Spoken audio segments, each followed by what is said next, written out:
尤其这个判决更让人失望，而且错愕。我们想，这么重大的刑案，是不是一个医师的鉴定就够了？所以这个案子，我还是如蔡总统所说，我们支持上诉。院长想问一下，现在杀警案这个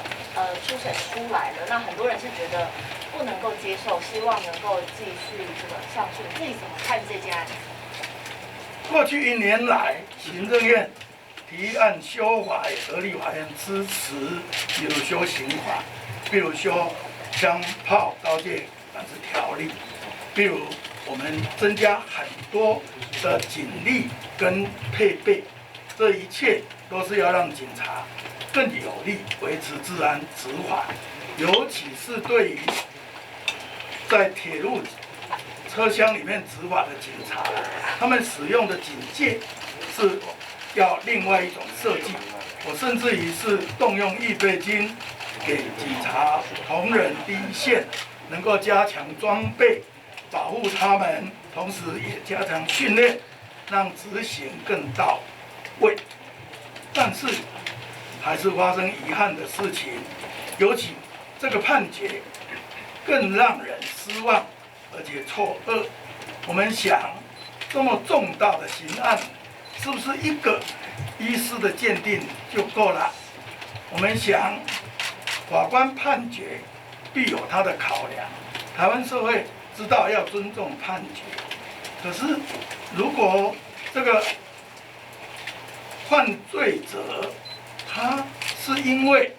故意或过失没有治疗，那这个故意或过失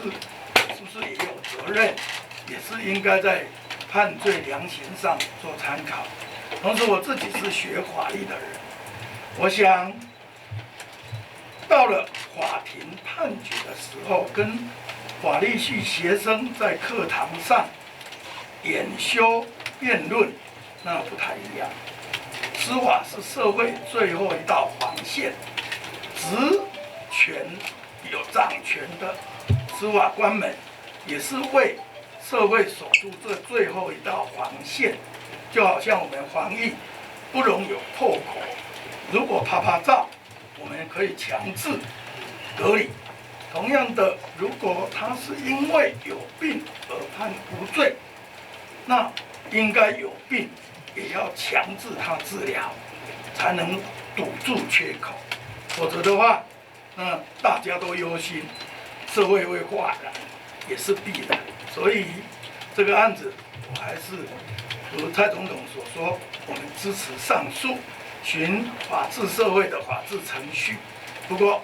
我还是有这一方面的思考，也希望各界大家一起，让我们台湾一方面从各方面大家一起努力，守住这个社会，都是大家才能安全。